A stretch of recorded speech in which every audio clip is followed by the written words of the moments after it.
এখন শুনবেন আজকের গুরুত্বপূর্ণ খবরের শিরোনাম। যুদ্ধবিরতির আলোচনার মধ্যেই গাজা ইসরায়েলি হামলা শুধু ভোর থেকে শতাধিক নিহত। ইউক্রেনের বিভিন্ন অঞ্চলে রেকর্ড সংখ্যক ড্রোন দিয়ে মস্কোর হামলা। কাশ্মীরের নিরাপত্তায় এবার মাঠে ভারতের সাবেক সেনা সদস্যরা। 3 ছেলেসহ ইয়াহিয়া সিনওয়ারের ভাইকে হত্যা করেছে ইসরায়েল। চীনে যাচ্ছেন পাকিস্তানের পররাষ্ট্রমন্ত্রী, সম্পর্ক আরও জোরদার করার ইঙ্গিত। মিয়ানমারে 2 সপ্তাহে বেসামরিক নাগরিকদের উপর 58টি বিমান হামলা। যুদ্ধবিরতির আলোচনার মধ্যেই গাজা ইসরায়েলি হামলা শুধু ভোর থেকে শতাধিক নিহত। গাজা উপত্যকায় আজ রোববারও বোমা হামলা চালিয়ে যাচ্ছে ইসরায়েল। এসব হামলায় ভোর থেকে এ পর্যন্ত 125 জন ফিলিস্তিনি নিহত হয়েছেন। গাজা উপত্যকার বিভিন্ন সূত্র থেকে আল জাজিরা এমন তথ্য জানতে পেরেছে, নিহত ব্যক্তিদের মধ্যে অনেকে শিশু। সূত্র বলেছে, আজ ভোর থেকে ইসরায়েলি হামলায় দক্ষিণ অঞ্চলীয় গাজায়, উত্তর গাজায় এবং গাজার মধ্য অঞ্চলীয় এলাকায় তারা নিহত হয়েছেন। গতকাল শনিবার থেকে কাতারের দোহায় ফিলিস্তিনের স্বাধীনতাকামী সশস্ত্র সংগঠন হামাসের সঙ্গে ইসরায়েলের যুদ্ধবিরতি আলোচনা শুরু হয়েছে। এর মধ্যে ইসরায়েলি হামলায় নতুন করে শতাধিক প্রাণহানির ঘটনা ঘটল। গাজা উপত্যকায় সম্প্রতি সামরিক অভিযান বিস্তৃত করেছে ইসরায়েল। বোমা হামলাও জোরদার করেছে তারা। এদিকে গাজার স্থানীয় স্বাস্থ্য কর্তৃপক্ষের বরাত দিয়ে রয়টার্সের এক প্রতিবেদনে বলা হয়, গাজা উপত্যকার দক্ষিণ অঞ্চলের খান ইউনিস এলাকায় বাস্তুচ্যুত পরিবারগুলোর জন্য তৈরি এক আশ্রয় শিবিরে ইসরায়েল বিমান হামলা চালিয়েছে। এতে কমপক্ষে 24 জন ফিলিস্তিনি নিহত হয়েছেন। চিকিৎসা কর্মীরা বলেছে, এই হামলার ঘটনায় নিহত ব্যক্তিদের মধ্যে নারী ও শিশুরাও আছে। এই হামলায় বহু মানুষ আহত হয়েছেন। আশ্রয় শিবিরের কয়েকটি তাঁবু আগুনে পুড়ে গেছে। ইউক্রেনের বিভিন্ন অঞ্চলে রেকর্ড সংখ্যক ড্রোন দিয়ে মস্কোর হামলা।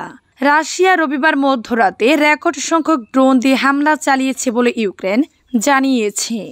লক্ষ্যবস্তুতে ছিল রাজধানী কিয়েভ সহ বিভিন্ন অঞ্চল। এতে একজন নারী নিহত হয়েছেন। এই হামলা এমন সময় এলো যার 2 দিন আগে রাশিয়া ও ইউক্রেনের কর্মকর্তাদের মধ্যে 3 বছরের মধ্যে প্রথম সরাসরি শান্তি আলোচনা অনুষ্ঠিত হয়েছে। তবে এতে কোনো যুদ্ধবিরতি চুক্তি অর্জিত হয়নি। আলোচনার পর প্রথম মন্তব্যে রাশিয়ার প্রেসিডেন্ট ভ্লাদিমির পুতিন রবিবার বলেন, তার লক্ষ্য ইউক্রেন সংকটের কারণগুলো নির্মূল করা এবং রাশিয়া নিরাপত্তা নিশ্চিত করা। ইউক্রেনের বিমান বাহিনী জানিয়েছে রাশিয়া 273টি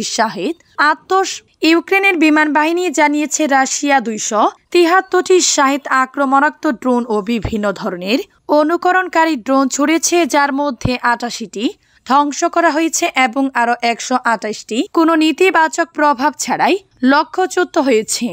ইউক্রেনের উপপ্রধানমন্ত্রী ইউলিয়া সোবিরিডেক্সো বলেছেন, এটি ড্রোনের রেকর্ড সংখ্যা। রাশিয়ার একটি সুস্পষ্ট লক্ষ্য রয়েছে, বেসামরিক নাগরিকদের হত্যা চালিয়ে যাওয়া। কাশ্মীরে নিরাপত্তায় এবার মাঠে ভারতের সাবেক সেনা সদস্যরা। টানা বেশ কয়েকদিনের হামলা পাল্টা হামলা ও উত্তেজনার পর সম্প্রতি যুদ্ধবিরতিতে পৌঁছেছে ভারত ও পাকিস্তান। এরপর উভয় দেশের সামরিক কর্মকর্তারা নিয়মিত একে অপরের সঙ্গে যোগাযোগ রাখছেন এবং যুদ্ধবিরতির মেয়াদও বাড়াচ্ছেন। এমন অবস্থায় নতুন সিদ্ধান্ত নিয়েছে ভারত শাসিত জম্মু কাশ্মীরে নিরাপত্তা রক্ষায় এবার ভারতীয় সেনাবাহিনীর সাবেক সদস্যদের নিয়োজিত করতে চলেছে দেশটির কেন্দ্রীয় সরকার। শনিবার 17 মে এক প্রতিবেদনে এ তথ্য জানিয়েছে বার্তা সংস্থা AFP। বার্তা সংস্থাটি বলেছে, কাশ্মীরে নিরাপত্তা জোরদারে এবার সাবেক সেনাদের মাঠে নামাচ্ছে ভারত সরকার। এক সপ্তাহে পাকিস্তানের সঙ্গে হওয়া যুদ্ধবিরতির পর শনিবার ভারতের কেন্দ্রীয় সরকার এই সিদ্ধান্তের কথা জানিয়েছে। এর আগে গত মাসে ভারত নিয়ন্ত্রিত কাশ্মীরে পর্যটকদের উপর বন্দুকধারীদের হামলার জেরে 2 দেশের মধ্যে উত্তেজনা চরমে পৌঁছায়। ভারত এই হামলার জন্য পাকিস্তানকে দায়ী করলেও ইসলামাবাদ তা অস্বীকার করে। পরে উভয় দেশের সংঘর্ষে অন্তত 70 জনের প্রাণহানি ঘটে। জম্মু ও কাশ্মীর প্রশাসনের এক সরকারি বিজ্ঞপ্তিতে জানানো হয়, কেন্দ্র শাসিত এই অঞ্চলটির গুরুত্বপূর্ণ অবকাঠামোর নিরাপত্তায় সাবেক সেনা সদস্যদের কাজে লাগানোর প্রস্তাবে অনুমোদন দেওয়া হয়েছে। 3 ছেলেসহ ইয়াহিয়া সিনওয়ারের ভাইকে হত্যা করেছে ইসরায়েল। গাজার মধ্য অঞ্চলে বিমান হামলা চালিয়ে নিহত হামাস নেতা ইয়াহিয়া সিনওয়ারের আরেক ভাই জাকারিয়া সিনওয়ারকে হত্যা করেছে ইসরায়েল। ফিলিস্তিনি স্থানীয় গণমাধ্যম জানিয়েছে এই হামলায় জাকারিয়ার 3 ছেলেও নিহত হয়েছেন। সংবাদ সংস্থা সাফা জানিয়েছে শনিবার দিবাগত রাতে নুসেরাত শরণার্থী শিবির লক্ষ্য করে চালানো বিমান হামলায় তারা নিহত হন। জাকারিয়া সিনওয়ার গাজার ইসলামিক বিশ্ববিদ্যালয়ের আধুনিক ইতিহাসের অধ্যাপক ছিলেন। ইসরায়েলি পাবলিক ব্রডকাস্টার KAN এর আগে জানিয়েছিল নিহত হামাস প্রধানের আরেক ভাই এবং তার 10 সহযোগীর লাশ দক্ষিণ অঞ্চলীয় খান ইউনিস শহরে একটি ভূগর্ভস্থ সুড়ঙ্গে পাওয়া গেছে। রাতভর ইসরায়েলি হামলায় নারী ও শিশুসহ 100 জনের বেশি নিহত। গাজার স্বাস্থ্য কর্তৃপক্ষ জানিয়েছে গত রাতভর ইসরায়েলি বিমান হামলায় কমপক্ষে 100 জন ফিলিস্তিনি নিহত হয়েছেন। মন্ত্রণালয়ের মুখপাত্র খলিল আল দেখরান ফোনে রয়টার্সকে বলেছেন, রাতারাতি আমাদের কমপক্ষে 100 জন শহীদ হয়েছে। ইসরায়েলি বোমা হামলায় পুরো পরিবার নাগরিক নিবন্ধনের রেকর্ড থেকে মুছে গেছে।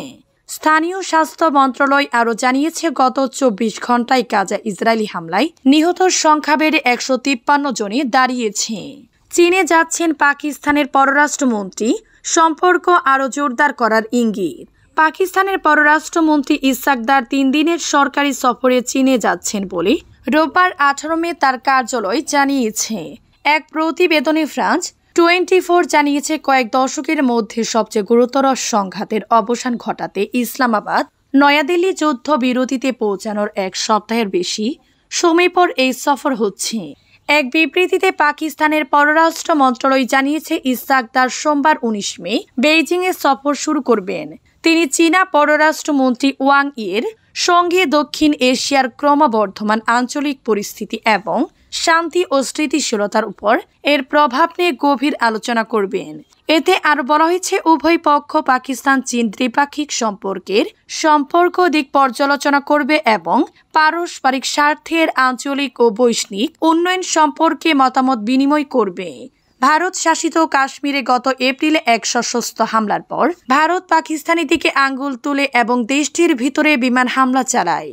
এরপর পাকিস্তানও পাল্টা আক্রমণ শুরু করে এবং উত্তেজনা আরও তীব্র হয়ে ওঠে। এই সংঘর্ষে উভয় পক্ষের কয়েক ডজন বেসামরিক নাগরিক সহ 70 জনেরও বেশি মানুষ নিহত হয়। মিয়ানমারে 2 সপ্তাহে বেসামরিক নাগরিকদের উপর 58টি বিমান হামলা। মিয়ানমারে জান্তা সরকার স্কুল, হাসপাতাল এবং ধর্মীয় স্থানের মতো বেশিরভাগ বেসামরিক লক্ষ্যবস্তুতে বিমান হামলা অব্যাহত রেখেছে। রাখাইন চীন কারেন সান কারেনিমন রাজ্য সাগাইং এবং মান্দালয় অঞ্চলে বিমান হামলার খবর পাওয়া গেছে। এক প্রতিবেদনে স্থানীয় সংবাদ মাধ্যম দি ইরাবতী জানিয়েছে ভূমিকম্পের পর যুদ্ধবিরতি সত্ত্বেও গত 2 মে থেকে প্রতিরোধ অধিকৃত অঞ্চলে বেসামরিক লক্ষ্যবস্তুতে প্রায় 58টি বিমান হামলা রেকর্ড করা হয়েছে। এর ফলে কমপক্ষে 86 জন নিহত এবং 200 জনেরও বেশি আহত হয়েছেন।